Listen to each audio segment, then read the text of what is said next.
Buenos días familia, vamos a empezar con nuestro estudio, pero antes de empezar vamos a tener un tiempo de alabanza y los invito a que desde sus casas disfrutemos este tiempo en la presencia del Señor. ¿Listo?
En los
gracias por este tiempo, Señor, que tú nos regalas de alabanza, de adoración, de oración a ti, Señor, de ministración a través de tu palabra.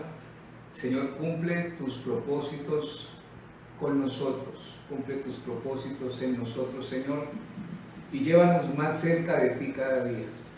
Danos esa fortaleza, ese ánimo para seguir adelante, sea cual sea nuestra situación. Tú eres nuestro amparo, tú eres nuestra fortaleza, tú eres nuestro pronto auxilio en la tribulación. Por tanto, no temeré lo que pueda hacer el hombre.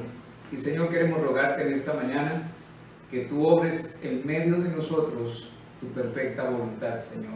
Obra en nosotros tu voluntad, guíanos, dirígenos a través de tu Santo Espíritu y ministranos hoy a través de tu palabra. Señor, te lo rogamos en el nombre que es sobre todo nombre, en el nombre de nuestro Señor y Salvador Jesucristo, a quien damos todo honor y gloria por los siglos de los siglos. Amén. Amén. Muy buenos días para todos. ¿Qué tal? Este mensaje pueda ser de bendición y llegar hasta lo último de la tierra, hasta el lugar donde el Señor permita que estemos. Sí. Y el tema de hoy, el capítulo 10 de Primera a los Corintios, tiene mucho que ver con nuestro estado espiritual, emocional, quizás también intelectual, y todas estas cosas debemos empezar a hacerlas reales en nuestra vida, porque Dios no nos ha dado un espíritu de cobardía, sino de poder, de amor y de dominio propio. Así que si tienes su Biblia, vamos a abrirla en 1 Corintios capítulo 10, desde el versículo 1 en adelante. Dice la Escritura: porque no quiero, hermanos, que ignoréis que nuestros padres todos estuvieron bajo la nube, y todos pasaron el mar, y todos en Moisés fueron bautizados en la nube y en el mar, y todos comieron el mismo alimento espiritual, y todos bebieron la misma bebida espiritual, porque bebían de la roca espiritual que los seguía, y la roca era Cristo. Pero de los más de ellos no se agradó Dios, por lo cual quedaron postrados en el desierto. Mas estas cosas sucedieron como ejemplo para nosotros, para que no codiciemos cosas malas como ellos codiciaron, ni seáis idólatras como algunos de ellos, según está escrito: se sentó el pueblo a comer y a beber, y se levantó a jugar. Ni forniquemos como algunos de ellos fornicaron, y cayeron en un día 23,000. Ni tentemos al Señor como también algunos de ellos le tentaron, y perecieron por las serpientes. Ni murmuréis como algunos de ellos murmuraron, y perecieron por el destructor. Y estas cosas les acontecieron como ejemplo, y están escritas para amonestarnos a nosotros, a quienes han alcanzado los fines de los siglos. Así que el que piensa estar firme, mire que no caiga. No os ha sobrevenido ninguna tentación que no sea humana, pero fiel es Dios, que no os dejará ser tentado más de lo que podéis resistir, sino que dará también juntamente con la tentación la salida para que podáis soportar. Por tanto, amados míos, huid de la idolatría. Como a santos os hablo, juzgad vosotros lo que digo. La copa de bendición que bendecimos, ¿no es la comunión en la sangre de Cristo? ¿El pan que partimos no es la comunión del cuerpo de Cristo? Siendo uno solo el pan, nosotros con ser muchos somos un cuerpo, pues todos participamos de aquel mismo pan. Mirad a Israel según la carne. Los que comen de los sacrificios no son los partícipes del altar. ¿Qué digo, pues? ¿Que el ídolo es algo, o que sea algo lo que se sacrifica a los ídolos? Antes digo que los gentiles sacrifican, a los demonios los sacrifican y no a Dios. Y no quiero que vosotros os hagáis partícipes con los demonios. No podéis beber la copa del Señor y la copa de los demonios. No podéis participar de la mesa del Señor y de la mesa de los demonios. ¿O provocaremos a celos al Señor? ¿Somos más fuertes que Él? Y en esta primera parte habla de un asunto espiritual. No todo el que me dice Señor, Señor entrará en el reino de los cielos, sino aquel que hace la voluntad de mi Padre que está en los cielos. Muchos de nosotros vivimos engañados por nuestro corazón o por el entenebrecimiento de nuestra conciencia, de saber hacer lo bueno y no hacerlo. Así que hay algo en nosotros de engaño que nos induce a pecar y hacer las cosas en contra de la autoridad y la voluntad de Dios. Jeremías expresó que el corazón del hombre es engañoso y perverso. Y en estos primeros versículos del capítulo 10 dice, todos tuvieron la misma oportunidad. Todos conocieron la nube, conocieron la columna de fuego, conocieron el pasar por el medio del mar, todos fueron alimentados por el mismo maná del cielo y todos tomaron el agua de la roca que simboliza a Cristo Jesús. Pero de los más, porque fueron muchos más los que murieron en el desierto que los que lograron entrar a la tierra prometida. Fueron muchos más los que cayeron en incredulidad que en la fe en nuestro Señor Jesucristo. Y estas cosas se describieron como para ejemplo, para que no caigamos en el mismo error de desobediencia. Muchos se dejan gobernar por los sentires del corazón. Y he escuchado muchas de las personas decir lo siguiente, es que en el corazón nadie puede mandar, nadie puede gobernar. Yo quiero decirles que sí, porque Dios nos ha dado no un espíritu de cobardía, sino uno de poder, de amor y de dominio propio, que significa templanza. Es someterse uno bajo la autoridad directa de Dios y dejarse guiar por su Santo Espíritu. Muchos viven bajo una ignorancia permitida, porque el Señor nos da la capacidad de entender y conocer y discernir entre lo bueno y lo malo, desechar lo malo y hacer lo bueno, pero nosotros a veces desechamos lo bueno y seguimos lo malo. Mira el versículo 7, hay un problema de idolatría. Y cuando nosotros hablamos de idolatría, creemos que son los muñecos que se hacen, las figuras que se tallan, los ídolos que se labran. Pero idolatría es todo aquello que ocupa el lugar de Dios. Y puede ser en este momento tu preocupación por tu vida. El que halle la vida, la perderá. Y el que pierda su vida por causa de mí, la hallará. Cuando entiendes estos principios divinos, no tienes problema con tener confianza en el Señor. No temas al que pueda matar tu cuerpo, teme más bien al que puede enviar tu cuerpo y tu alma, o tu alma y tu espíritu, al infierno que arde con fuego y azufre. Este es el temor a Dios, y con el temor a Dios el hombre se aparta del mal, pero es necesario que tenga un renacimiento espiritual. Esto que nos está aconteciendo a nivel mundial hace que la gente ponga sus ojos en Dios, el único que puede ayudarnos. Pero habrá otros que dicen que Dios ni que nada, y se van a los ídolos y se van a poner en su corazón más duros, más reacios hacia las cosas de Dios, y vendrán muchos más juicios, porque el justo juicio de Dios se revela desde el cielo contra toda impiedad e injusticia de los hombres que detienen con injusticia la verdad de Dios. Así que la primera parte, en el versículo 7, dice que tuvieron problemas en el desierto, en el camino a la tierra prometida, de idolatría. Moisés se fue al monte a recibir la ley y estaba en un ayuno de 40 días y 40 noches recibiendo la bendición de Dios para compartirla con el pueblo.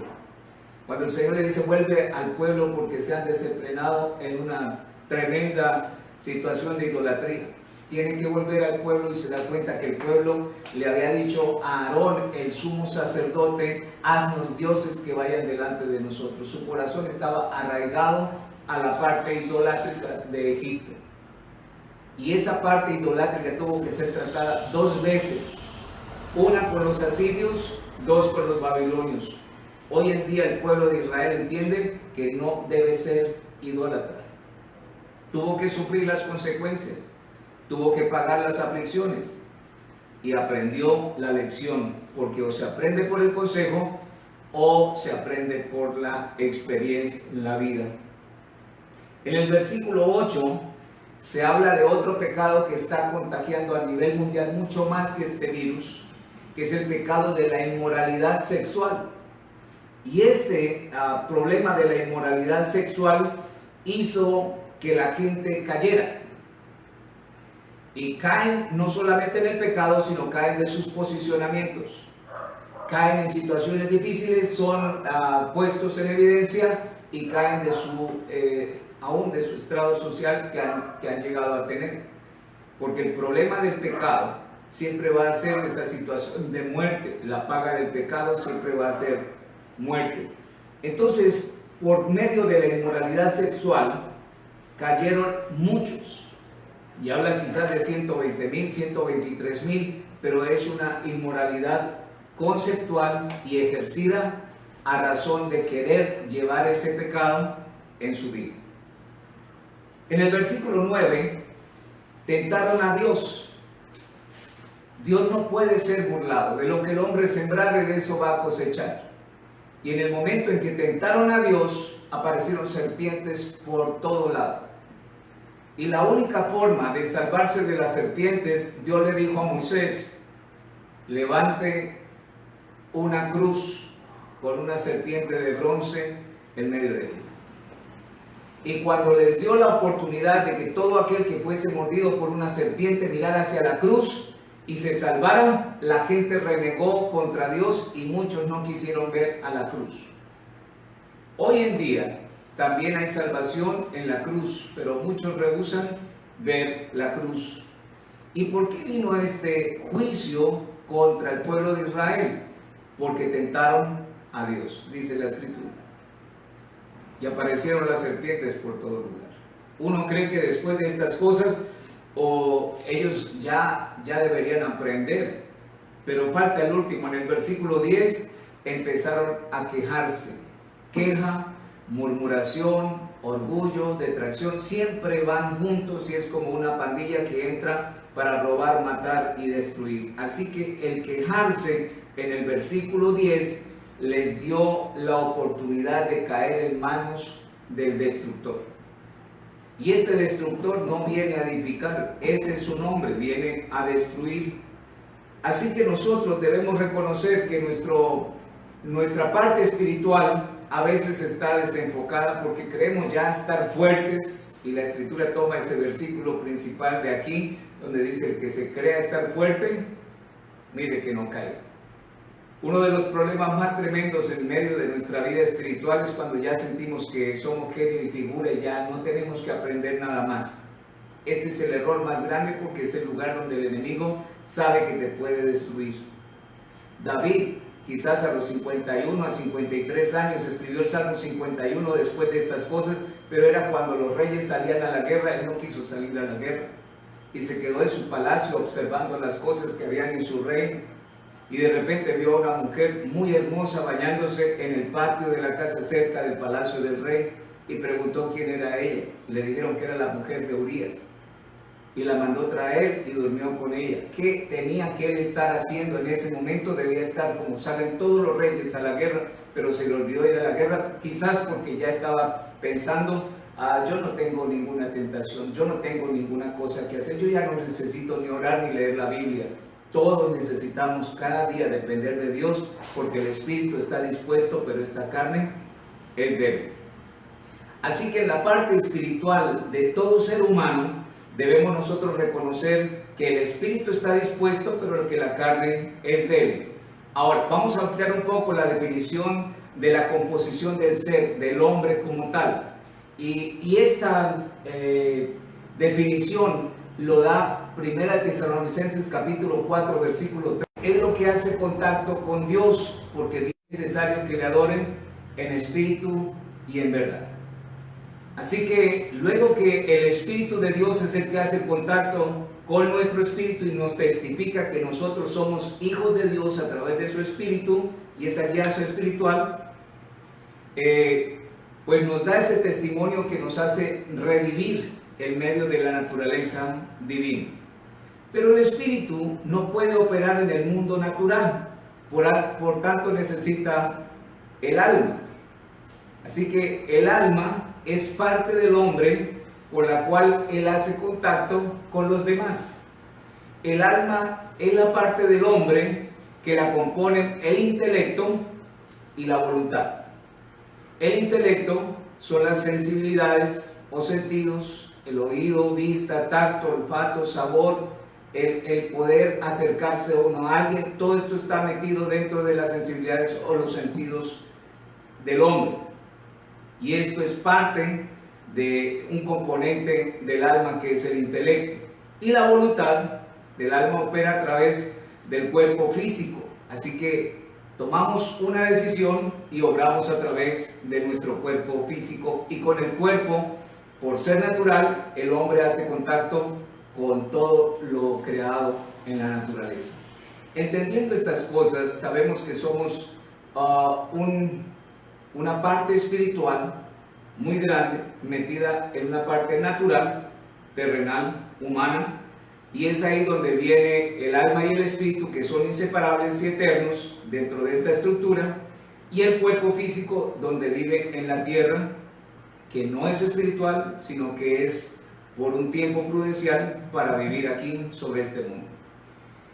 En la muerte física, el hombre que es espíritu, su alma y su espíritu abandonan el cuerpo físico y se van a la morada eterna, con Dios o sin Dios, dependiendo de las decisiones que tomó durante su vida terrenal.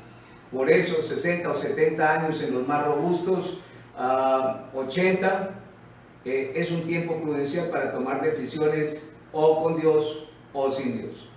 Cristo nos revela esta verdad sobre la naturaleza y el destino espiritual en dos hombres que se encontraban en una misma escena.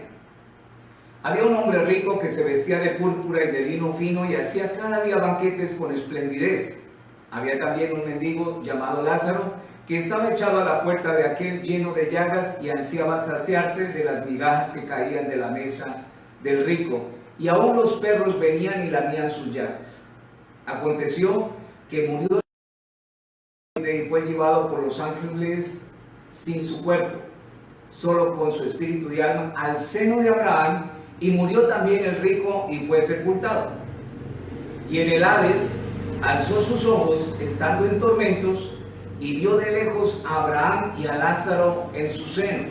Cabe notar que en ese tiempo estaba el seno de Abraham y el lugar de tormentos.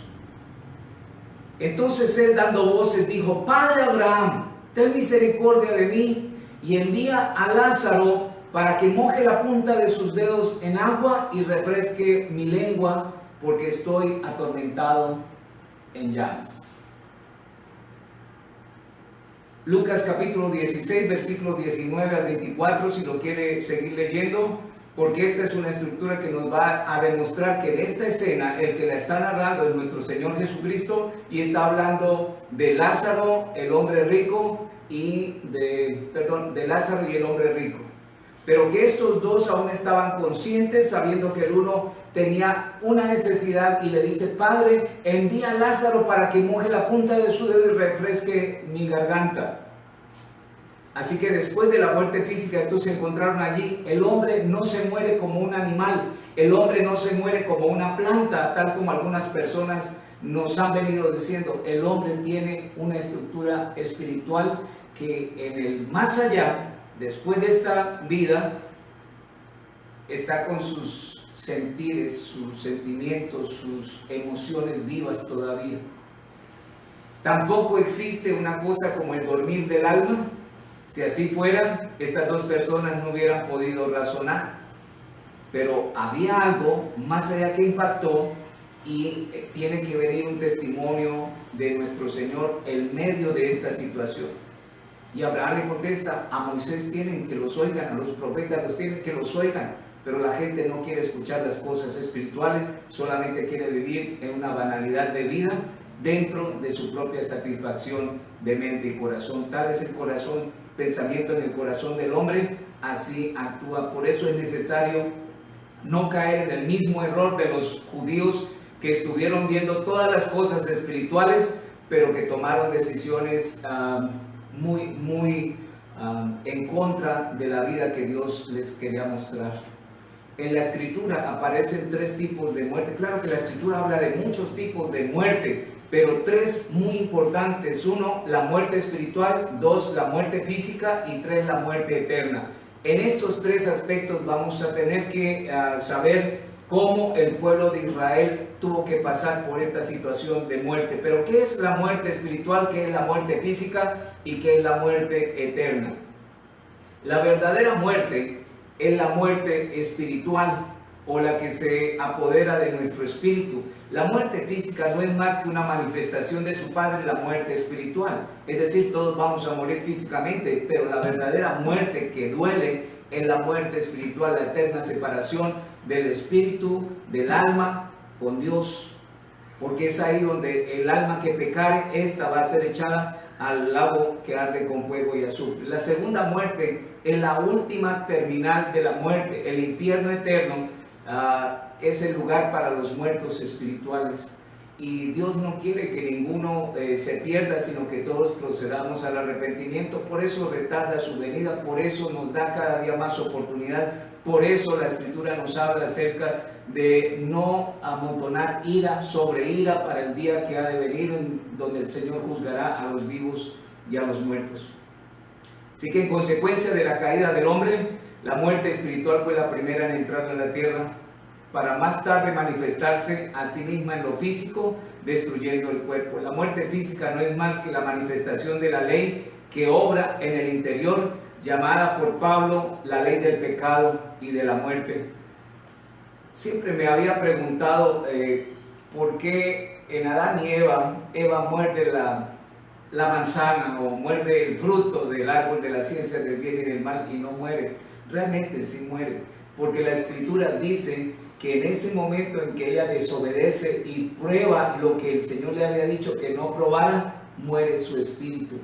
Por eso el Señor tiene que darnos un avivamiento espiritual. Por eso en Efesios capítulo 2 versículo 1 dice: y Él os dio vida a vosotros cuando estabais muertos en vuestros delitos y pecados. Así que la consecuencia de la caída del hombre fue una muerte espiritual que afectó la parte física, porque en el transcurrir de los años muriendo moriréis. Y desde entonces todos tenemos que enfrentar esa ley del pecado y de la muerte. Romanos capítulo 8 versículo 2 dice: porque la ley del Espíritu de vida en Cristo Jesús me ha librado de la ley del pecado y de la muerte. Gracias damos a Dios por Cristo Jesús nuestro Señor.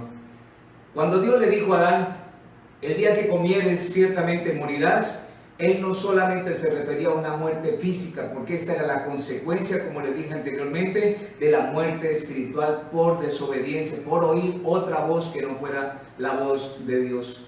La muerte espiritual significa absoluta separación de Dios. Eso es lo más tremendo que puede sentir un alma. Eso fue por lo que el Señor Jesucristo lloró, sudó gotas de sangre y estaba en profunda agonía en el huerto de Getsemaní, porque Él nunca había estado separado antes de su Padre, y esa separación debe sentirse algo tan horrible que el Señor expresó en este momento: Señor, si es posible, pasa de mí esta copa, pero que no se haga mi voluntad, sino que se haga tu santa voluntad. Así que desde ese momento que Adán pecó, y por consiguiente toda su descendencia, fue separado de Dios. Y cuando Dios bajó y en el aire del día y quiso hablar con Adán, le preguntó: Adán, ¿dónde estás? Adán, ¿qué estás haciendo? Y Adán le dijo: tuve miedo y me escondí. Sintió temor, porque en ese momento estaba experimentando la separación de Dios. ¿Por qué? Porque la paga del pecado es muerte. El pueblo de Israel fue llevado por el desierto, fue cubierto por una nube para que no los quemara los rayos del sol en el día, fue guiado por una columna de fuego para iluminarlos en la noche, fue alimentado por maná. Ellos no conocían ese alimento, pero Dios les proveyó de alimento por todo el tiempo de los 40 años en el desierto, y les dio agua de la roca, agua de la peña, que siempre estaba ahí juntamente con ellos. Parecía algo ilusorio que una roca se moviera constantemente cerca de ellos, pero esto es la presencia de nuestro Señor Jesucristo con nosotros. No obstante, el pueblo de Israel pecó porque su corazón los engañó. Así que la muerte espiritual significa algo más que la separación de Dios. Jesús dijo a los fariseos: vosotros sois de vuestro padre el diablo y los deseos de vuestro padre queréis hacer, porque él ha sido homicida desde el principio y no ha permanecido en la verdad, porque no hay verdad en él. Cuando habla mentira, de suyo habla, porque es mentiroso y padre de mentira. Juan 8:44. Cuando el Señor les dice esto, les dice: ustedes tienen una naturaleza anti-espiritual, anti-Dios, anti las cosas espirituales, celestiales y eternas. Y es ahí donde quiero yo entrar a exponer la naturaleza que el hombre, por su conocimiento y por su mente, por su intelecto, empieza a llevar a cabo. No es que una persona simplemente merezca cambiar sus hábitos y no más, porque no son cuestiones de hábitos, son cuestiones de naturaleza. En muchas ocasiones el espíritu religioso es un camuflaje, es una fachada, una vestimenta de falsa justificación. Creo que soy bueno, pero hago cosas malas. Creo que apruebo la justicia, pero no aplico la justicia. Creo que yo sé más que los demás, pero no vivo de acuerdo a lo que conozco ni a lo que sé. Es una fachada, es una falsa justificación. Los fariseos eran muy religiosos. Iban a la iglesia los sábados, cumplían con el sabbat, oraban, pagaban su diezmo, ayunaban, hacían muchas otras cosas correctas y buenas, pero no solo mintieron acerca de Jesús, sino que fueron los autores intelectuales de su asesinato. Ellos estaban haciendo las obras de su padre, y su padre no era Dios el que los había creado, ni en los que ellos habían creído, sino su padre era Satanás, porque él es homicida desde el principio y no ha permanecido en la verdad. Todo aquel que piensa o que tiene pensamientos de muerte para con su hermano y no permanece en la verdad, no tiene la naturaleza de Dios. Por eso el justo con dificultad se salva, y entonces ¿dónde aparecerá el impío y el pecador? Así que todo aquel que hace mentira y todo aquel que practica la mentira no es de Dios, porque Dios no es mentiroso, Dios es verdadero, Dios es honesto, Dios es justo. Si tú estás acostumbrado a pensar una cosa y hacer otra, estás obrando bajo una naturaleza que no es la naturaleza divina. Y ten cuidado, porque quizás estás en una fachada de camuflaje, como una falsa justificación. El que se crea fuerte, mire que no caiga. Así que mataron a Jesús, y por eso Jesús les dijo que eran hijos del diablo. Ustedes son de vuestro padre el diablo. Ser hijo del diablo significa tener las características del diablo. La muerte espiritual significa tener la naturaleza de Satanás, así como recibir vida eterna significa que tenemos la naturaleza de Dios en nosotros. Y cualquiera que hace estas cosas, el Espíritu de Cristo está en él. Y si no tenéis el Espíritu de Cristo, pues no sois de él. Y esto es no automático, esto es algo real y vivencial. Tú no puedes decir que eres hijo de Dios mostrando una naturaleza en contra de la naturaleza de Dios. Por sus frutos los conoceréis. Las primeras víctimas de la muerte espiritual fueron Adán y Eva. Cuando estos escucharon y prestaron atención y obedecieron las insinuaciones de Lucifer, este llegó a ser su padre espiritual. Dios el Padre los había creado, les había dado unas ordenanzas, les había dado unos preceptos y les dijo: trabajen en el huerto, gobiernen, sojuzguen, hagan todas las cosas en el huerto del Edén. Pero llegó otro y les dijo: no le hagan caso a su papá, vengan para acá, él no tiene la razón, yo sí tengo la razón, ustedes deben creer estas cosas. Y cuando le hicieron caso, lo adoptaron a él como su padre, porque se hicieron semejantes a él en su naturaleza. Así que ellos adquirieron la naturaleza del diablo, su espíritu murió y empezaron a vivir en las obras de la carne. Esta es la muerte espiritual. Con todo, esto se reproduce según su género. Esta naturaleza pasó y comenzó a manifestarse en la familia humana, dando fruto a la muerte y la maldad de inmediato. ¿Quién mató a su hermano? No fue sino un poco de tiempo cuando ellos se apartaron de Dios, cuando se dio este terrible crimen. De inmediato, el matar a su hermano, el primogénito de la unión entre Adán y Eva. Caín mata a Abel, es desterrado, lleva su condena por tiempos, quiere hacer todo de acuerdo a lo que piensa que es, y de ahí viene una naturaleza, un linaje de los cainitas que no quieren saber nada, absolutamente nada de Dios, no quieren tener en cuenta a Dios. Y esta parte de los cainitas no representa nada más sino que la naturaleza caída, pecaminosa, carnal del hombre, cuando no se quiere someter a las cosas de Dios porque no pueden ni quieren. Y entonces se busca solamente algo que ellos piensan que está bien y aceptan eso como su guiador, su Dios y su naturaleza. El hombre fue diseñado para ser obediente y continúa siendo obediente. El hombre es muy obediente, pero unos son obedientes a Dios y otros son obedientes a Satanás, pero son obedientes de todos modos porque siguen obedeciendo a algo.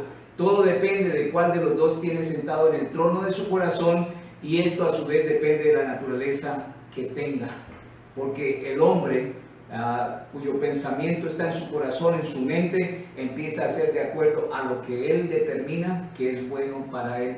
Nadie lo puede convencer, nadie lo puede instruir, porque hay necios que llegan hasta el punto de su necedad que confirman que solamente quieren vivir de acuerdo a su razonamiento. Tú no puedes cambiar a nadie, puedes orar por esa persona, puedes pedirle a Dios que en algún momento le dé la oportunidad de conocer la ciencia y el entendimiento que sobrepasa todas las cosas, y entonces esta persona puede llegar al conocimiento de la verdad. Pero antes de eso solamente está engañado por la mentira, está viciado por la mentira, y es su naturaleza vivir en ese estado engañoso. El hombre es una marioneta de Satanás ahora porque hace todo lo que él le pide que haga. Es un muñeco que reconoce que solamente hace lo que el diablo le ordena, y está desterrado, es un repudiado, arrojado del jardín sin base legal para acercarse a Dios, y él no responde más al llamado de Dios porque ni siquiera oye el llamado de Dios, o si lo oye se esconde porque siente temor. Solo responde a su nueva naturaleza o a su nuevo amo. El hombre es más que un transgresor, es más que un quebrantador de las normas de Dios, de la ley de Dios. El hombre es un pecador. El hombre está espiritualmente como un hijo del diablo, participante de la naturaleza de su padre, a quien obedece ciegamente. Por eso hay queja y murmuración, por eso hay inmoralidad sexual, por eso quieren tentar a Dios, por eso hay idolatría, porque se quieren oponer a todas las cosas que Dios ha diseñado para que nosotros vivamos quietos y reposadamente en esta tierra y disfrutemos por la eternidad de su presencia, su gracia y su favor. Esto explica el por qué el hombre no puede ser salvo por su conducta. Es decir, todos participaron de la naturaleza en el proceso que el Señor los llevó por el desierto. Todos participaron de la nube, todos participaron en el pasar el mar, todos en Moisés fueron bautizados en la nube y en el mar, todos tenían el concepto claro de las cosas de Dios, todos comieron el mismo alimento espiritual, todos bebieron de la misma bebida espiritual, pero no de todos ellos el Señor se agradó. Así que no puede ser salvo por su conducta, tiene que ser nacido de nuevo. Cuando Nicodemo se le acercó a Jesús en Juan capítulo 3, le dijo: Señor, ¿qué es eso de nacer de nuevo? Y el Señor le dice: tú siendo principal me preguntas estas cosas, no entiendes ni siquiera lo que estás preguntando. El nuevo nacimiento es un nacimiento espiritual, es cuando el Espíritu de Dios viene y toca nuestro espíritu y lo revive, y ahora participamos nuevamente de la naturaleza divina en el Señor. Todo aquel que es nacido del Espíritu es, y todo aquel que es nacido de la carne es. No podemos seguir caminando en las obras de la carne, aunque me parezca, aunque sienta en el corazón, sino que debemos ser guiados por el poder del Espíritu Santo de Dios para hacer la obra de Dios a la manera de Dios. Si el hombre no fuera el hijo del diablo, entonces solamente necesitaría asumir una conducta correcta, una moral correcta, y eso sería todo lo necesario para que el hombre pudiese heredar la vida eterna. Pero aunque su conducta sea correcta, si es un hijo del diablo, irá al infierno cuando muera. Esta es la mala noticia: al lago que arde con fuego y azufre, que es la segunda muerte. En otras palabras, los méritos del hombre no determinan su destino eterno, sino el cambio de naturaleza. en la iglesia del Señor no se hace parte, se nace. Y ese es el nuevo nacimiento que se explica a través de una renovación espiritual, que es lo que Pablo, el apóstol, nos está hablando aquí. Aunque vayas a la iglesia, aunque tengas muchas cosas buenas, pero si no cambias tu naturaleza espiritual, sigues yendo rumbo al infierno, aunque creas que vas para el cielo. Cristo dijo: yo soy el camino, la verdad y la vida, y no hay otro camino que lleve al Padre si no es a través de mí. Primera de Timoteo capítulo 2 versículo 5 dice que hay un solo Dios y un solo mediador entre Dios y los hombres, Jesucristo, hombre. Por eso cuando nosotros vemos estas cosas, no podemos decir que los hombres van a ser salvos por los méritos propios, sino debe existir un cambio de naturaleza. Tú le puedes poner ropa limpia a un vagabundo y tú crees que él está limpio, pero este no se ha bañado ni se ha limpiado en una forma interior. Se ve limpio por fuera, pero la ropa no lo hace limpio. Si te acercas vas a descubrir su mal olor, porque este lo va a delatar. Por la condición en la que se encuentra, el hombre no puede venir a la presencia de Dios, porque tiene en él la naturaleza de su padre, el diablo. Al obedecer al diablo y seguir las instrucciones del diablo, el diablo es mentiroso, el diablo es engañador, el diablo quiere quitar la adoración a Dios, el diablo quiere ponerte rencor en tu corazón, el diablo quiere hacer las cosas para que tú no salgas de la naturaleza terrenal, animal y diabólica. Y a veces lo oímos cuando tratamos de hacer las cosas carnalmente: no os engañéis, Dios no puede ser burlado, de lo que el hombre sembrare, de eso va a cosechar. Si el hombre siembra para su carne, de su carne segará corrupción. Si siembra para el Espíritu, del Espíritu segará vida eterna y paz. Hay una antigua y excelente ilustración sobre esta verdad, y dice así, la tomé de un apunte de un libro: podría ser que un mulo viejo, podrías tomar un mulo viejo y tratar de hacer de él un caballo de carreras. Podría afilarle los dientes, sacarle brillo a sus cascos, podría darle el mejor alimento, hacerle correr por la pista cada día, mantenerlo en el mejor establo, pero el día de la carrera, al oír el disparo, lo único que hará será aparecer en la pista a paso lento, porque es un mulo viejo. El correr no está en su naturaleza. De pronto sale a correr asustado para otro lado, pero el correr no está en su naturaleza. Sin embargo, podrías tomar un caballo de carrera y no darle tan buen cuidado, pero al sonido del disparo en la línea de salida, él saldrá corriendo, porque es su naturaleza. Esa es la naturaleza del hombre, y así va a actuar. Nació y fue criado de ese modo. Para que el viejo mulo pudiese llegar a ser un caballo de carrera, tendría que renacer, y eso sería imposible para un mulo. No obstante, por la misericordia de Dios, el hombre, sin embargo, puede ser renacido y ser más que un vencedor en Cristo Jesús, y renovar sus fuerzas y cambiar su naturaleza. Puede llegar a ser una nueva criatura en Cristo Jesús. Él puede reemplazar la vieja naturaleza que lo lleva de continuo al mal por la nueva naturaleza de Dios que lo lleva de continuo al bien. Hoy el hombre está perdido, más con esta situación pandémica, está en una situación de desespero. Yo a todos los hermanos que están conectados ahorita, los que no han creído en Jesús, yo les exhorto a que crean en Jesús, el autor y consumador de nuestra fe, y tengan paz en su corazón, tengan tranquilidad. Porque todas las cosas ayudan a bien a los que conforme al propósito de Dios somos llamados, y sabemos que en Él somos más que vencedores en Cristo Jesús. Pero hoy el hombre está perdido, no por lo que hace, sino por lo que es. Lo que uno hace es el resultado de lo que uno es. No importa lo bien educado que sea un hombre, ni cuántos diplomas posea, ni cuánto dinero tenga. El Señor nos está enseñando en este tiempo que todos somos iguales, estamos en la misma situación y ninguno es más grande que otros. Aún en medio de nosotros los pastores estamos todos confinados a hacer un estudio bíblico, quizás con un celular, quizás algunos con muchos equipos, pero todos estamos ahora en la misma situación y manejando el mismo nivel. Quizás nos estén viendo 1, 2, 10, 20, 500, pero no sabemos. Pero estamos frente a un celular impartiendo lo que el Señor nos dio para impartir, para que ninguno se jacte en su presencia y en todo reconozcamos la soberanía de Dios. Puede que cantes muy hermoso, puede que interpretes un instrumento muy de la manera más espectacular, pero ahorita no se está pudiendo.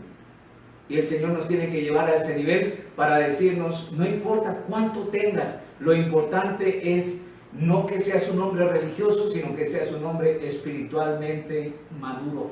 Una persona que sabe quién es Dios, se somete a la voluntad de Dios, conoce quién es su Dios y hace lo que Dios manda. No importa cuánto dinero tenga, ni lo bueno que sea el trabajo social, ni lo religioso que sea, el hombre no puede permanecer en la presencia de Dios. Su naturaleza es mala. El hombre necesita la vida de Dios porque está espiritualmente muerto. Y esta es la situación del hombre que no conoce de Dios o del que conoce de Dios y vive todavía de acuerdo a la naturaleza pecaminosa carnal. Su naturaleza es mala y necesita la vida de Dios porque está espiritualmente muerto. Gracias a Dios por Cristo Jesús que nos ha redimido, que pagó el precio y saldó la deuda de la muerte espiritual. Juan 5:26 dice, porque como el Padre tiene vida en sí mismo, así también ha dado al Hijo el tener vida en sí mismo. Juan 5:26. Siempre discutía sobre el tema de que Jesucristo es el primogénito, el primer nacido, pero mira cómo me da esta explicación la Escritura. Jesucristo es el primogénito, el primer nacido que tenía sangre divina o la naturaleza de Dios. Este es el hombre nuevo. No tenía la naturaleza espiritual de muerte o del diablo en él, ni tenía que arriesgarse a exponerse a ella. Sin embargo, la Biblia dice que Jesús aceptó por amor la muerte por todos los hombres. Él tomó en sí mismo nuestra naturaleza pecaminosa, la naturaleza de muerte espiritual, para que pudiésemos tener vida eterna. ¡Qué gran acto de amor! Hebreos 9:26, se presentó una vez y para siempre por el sacrificio de sí mismo para quitar del medio el pecado. ¿Para qué? Para quitar del medio el pecado, para que ya no estés más triste por el engaño del pecado, para que ya no estés más alejado de Dios, sino que ahora vengas a la presencia de Dios, tengas acceso al trono de la gracia para alcanzar oportuno socorro las 24 horas del día, los 7 días de la semana, los 30, 31, 29 o 28 días del mes, los 365 días del año, para que puedas entrar libremente a través de Cristo Jesús, por su gracia, por su favor y por su don inmerecido como hijo de Dios, heredero juntamente con Cristo Jesús de todas las bendiciones y de todas sus promesas. El día más triste de la raza humana fue el día en que por desobediencia el hombre cayó de la gracia de Dios en el jardín del Edén. Ese día no solo reemplazó la vida por muerte en el hombre, sino que eventualmente llevó a Jesús, el Hijo de Dios, a tener también que morir en la cruz como sustituto del hombre pecador. Satanás puso entonces la guerra a su favor, hurtándole al hombre su paz, su alegría, su felicidad, matando sus sueños, sus esperanzas y destruyéndole. Si le es posible, también le hubiese podido quitar su vida. De hecho, le ha quitado la vida a muchos, su hogar, su familia, su salud, su prosperidad y todas las bendiciones que Dios le había dado desde el comienzo. Pero la guerra no había acabado. Jesús vino y Él solo, en una sola batalla de 3 días, ganó la guerra, devolviéndole al hombre la abundante vida de Dios que el primer Adán había perdido. Pero era necesario que un hombre nacido en el Espíritu, ofrecido en el Espíritu, bautizado en el Espíritu y guiado por el Espíritu Santo, pudiese vencer a Satanás en el propio territorio, en la tierra, en el desierto, en medio de la necesidad. Y después, cuando murió y al tercer día resucitó, ratificó su estrado y su potestad. Digno es el Cordero de ser alabado, porque solo Él merece honor, gloria e imperio y potestad por todos los siglos de los siglos. Amén. Juan 10:10 dice, el ladrón no viene sino para hurtar, matar y destruir. Yo he venido para que tengan vida y para que la tengan en abundancia. La victoria de Jesús sobre Satanás establece una ley espiritual una fórmula divina propicia para la redención del hombre, basada en dos pasos espirituales. El primero, oír la palabra para llevar el espíritu del hombre al nivel de la fe, para que pueda creer, que fue la primera parte, es como el primer paso, el creer. El segundo, el creer con convicción y revelación de pasar de muerte a vida, porque es la acción de la nueva naturaleza. Ahora en Cristo Jesús hemos pasado de muerte a vida. La Escritura nos habla en 1 de Pedro 2:9, donde nos dice: mas vosotros sois real sacerdocio, nación santa, pueblo adquirido por Dios, para que anunciéis las virtudes de aquel que os llamó de las tinieblas a su luz admirable. Este tipo de revelación, este tipo de convicción debe estar en medio de nosotros. Juan 5:24 dice: de cierto os digo, el que oye mi palabra y cree en el que me envió tiene vida eterna y no vendrá a condenación, mas ha pasado de muerte a vida. Cuando Adán cayó de la gracia de Dios, le fue vedado el acceso al árbol de la vida y fue expulsado del jardín del Edén por haberse rebelado contra Dios y rechazado su palabra. Todos los que ahora aceptan y obedecen la palabra de Dios, el verbo de Dios, el logos de Dios, la palabra de vida que es Cristo Jesús, son traídos de nuevo al árbol de vida. Jesús es el árbol de vida. Jesús vino a redimirnos de la muerte espiritual. Él es el representante nuestro, Él es nuestro árbol de vida. Apocalipsis 2:7 dice: el que tiene oído, oiga lo que el Espíritu dice a las iglesias. Al que venciere le daré a comer del árbol de vida, el cual está en medio del paraíso de Dios. Así que el nuevo nacimiento no ocurre gradualmente. El nuevo nacimiento es algo inmediato, es un don que Dios nos ha dado en Cristo Jesús, es el don que Dios nos entrega a través de su vida en la cruz, la vida de su Hijo en la cruz del Calvario. Es Dios recibiendo en el momento en que creemos y ponemos en práctica su palabra, porque la fe viene por el oír y el oír de la palabra de Dios.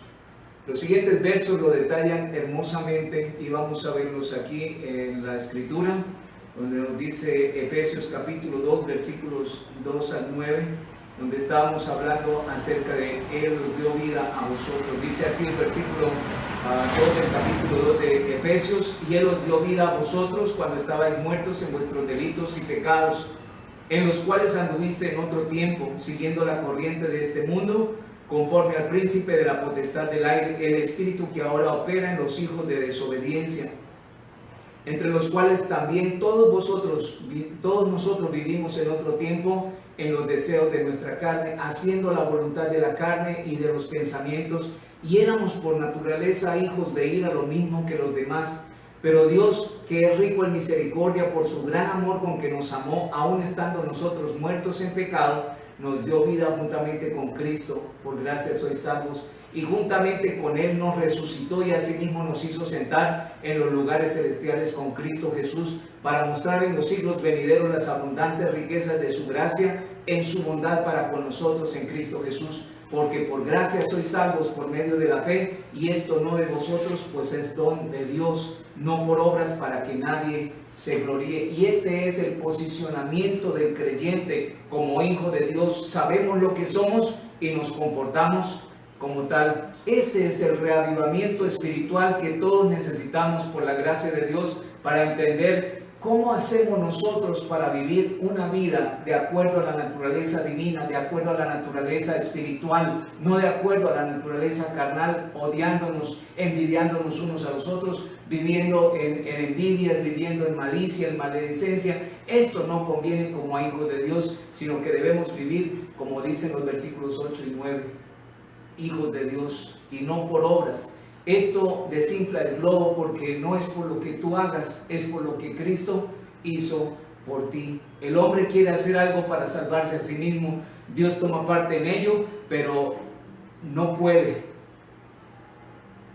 El hombre por naturaleza no puede librarse del pecado y de la muerte. Dios toma parte en esto y le da la bendición de creer en el Hijo de Dios. El hombre necesita reconocer la imposibilidad de salvarse por sus propios medios y no puede participar en ritos o ceremonias religiosas para sentir que su alma está libre. no puede, por más que tenga la necesidad de hacerlo, porque estas obras son perecederas, estas obras no tienen ninguna repercusión en la vida espiritual. Tiene que admitir que es tal como dice la Biblia, un pecador perdido sin derechos ni privilegios divinos. Únicamente entonces puede venir y aceptar lo que Cristo hizo por él. Es un inmerecido regalo de la gracia de Dios y del amor de Dios para la humanidad. El hombre no quiere enfrentar la realidad de Dios por no tener ni las fuerzas para dejar de pecar ni el conocimiento de Cristo para salvarse, y por consiguiente quiere vivir en una, lo dije al comienzo, en una ignorancia permitida, porque nosotros voluntariamente queremos ignorar lo que Dios tiene para nosotros, y mientras Él no nos toque, mientras Él no nos diga nada, nosotros vivimos de acuerdo a nuestra naturaleza pecaminosa carnal. No debe ser así.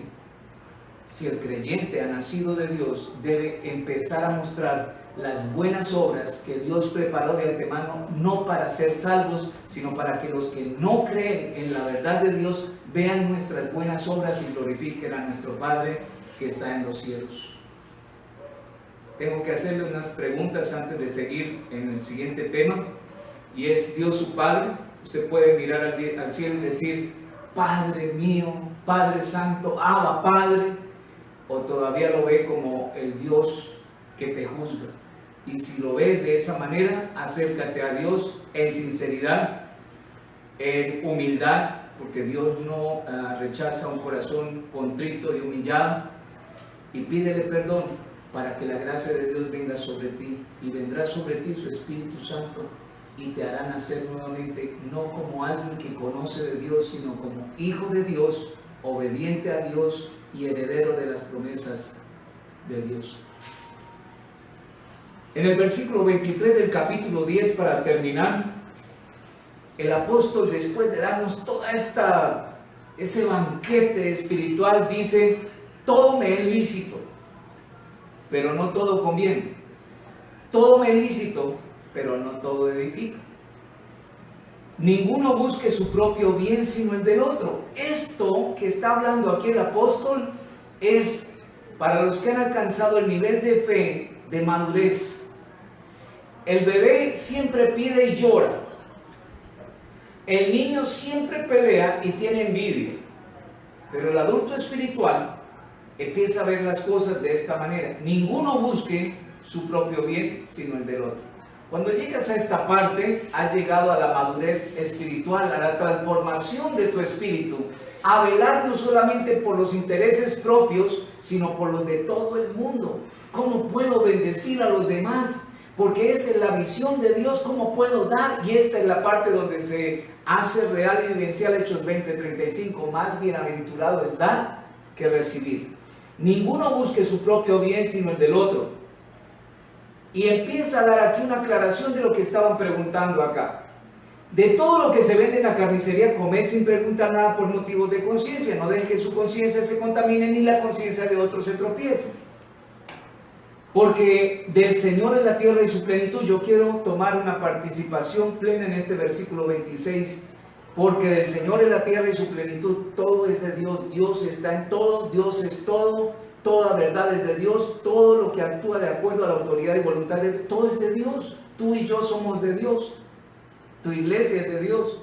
Donde tú vas en tu carro es de Dios. Tu casa es de Dios, tu familia es de Dios. Todo lo que tú y yo somos es de Dios. Así que el Señor es la tierra y su plenitud. ¿Y por qué hago un énfasis en esto? Porque más adelante vuelve a decirnos lo mismo, porque del Señor en el versículo 28 en la parte final, porque del Señor es la tierra y su plenitud. Y esto tiene que hacer algo en nuestra mente y en nuestro corazón.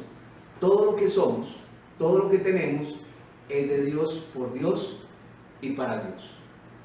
De todo lo que se vende en la carnicería, comed sin preguntar, porque el Señor es la tierra y su plenitud. Si algún incrédulo os invita y queréis ir de pronto a compartir de la palabra de Dios y estás con Él, si algún incrédulo os invita y queréis ir, de todo lo que se os ponga delante, comed sin preguntar nada por motivos de conciencia.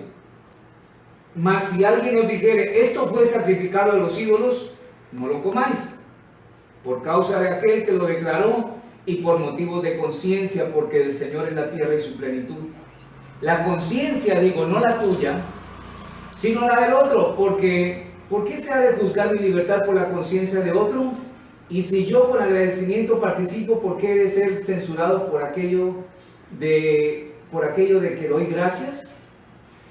Versículo 31 da la respuesta a esto, y el 32 y el versículo.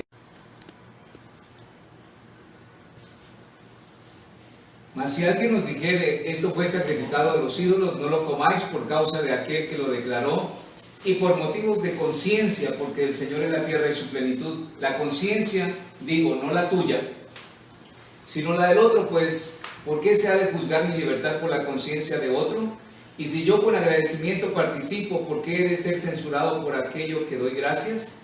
Si pues coméis o bebéis o hacéis otra cosa, hacedlo todo para la gloria de Dios. Este versículo 31 es especial porque demuestra la formación en el corazón, en la parte espiritual de una persona. Si tú crees que tienes la libertad de hacer algo, hazlo delante de Dios, pero no sirva de tropiezo a ninguna otra persona. No dejes que los demás carguen su conciencia por causa de lo que tú apruebas. No se hay de tropiezo ni a judíos, ni a gentiles, ni a la iglesia de Dios. Especial, es algo como si fuese una declaratoria de no seas de tropiezo ni a judío, ni a gentil, ni a la iglesia de Dios. Como también yo en todas las cosas agrado a todos, no procurando mi propio beneficio, sino el de muchos, para que sean salvos. Y este es el propósito que tenía el apóstol Pablo en su corazón: alcanzar a muchos para que fuesen salvos en la fe y no fuesen puestos como tropiezo, para que encontraran algún argumento para apartarse del Dios vivo y veraz.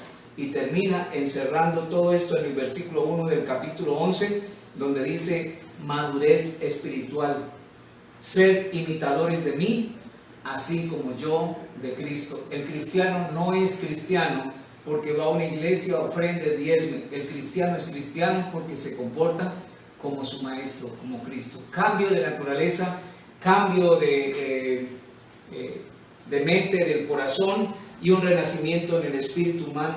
Recuerden que siempre vamos a tener conocimiento en cuanto a las cosas que Dios nos habla a través de su palabra, de la muerte, las tres clases de muerte, el nuevo nacimiento, la comunión los unos con los otros, y el no ser de tropiezo ni a los gentiles, ni a los judíos, ni a la iglesia del Señor. Por último, el apóstol dice: esta madurez espiritual se resume en una sola palabra: sed imitadores de mí, como yo lo soy de Cristo. Que la gracia del Señor nos dé esa sabiduría suficiente para poder discernir los eventos que nos están aconteciendo, saber esperar en Dios con esa certeza de que lo que Él está haciendo es perfecto. Quizás no estemos de acuerdo con muchas de las medidas, pero puede que funcionen. Estemos en oración, estemos orando y esperando la pronta venida del Señor. Los eventos que se nos avecinan dan como ese rumbo.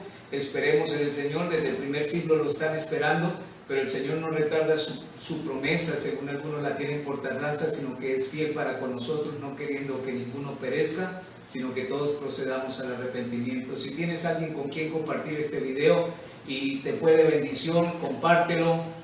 Que Dios nos continúe dando de su Espíritu Santo para poder soportar las aflicciones. Si en algún tiempo de esta situación te sientes mal, necesitas oración, no dudes en llamar.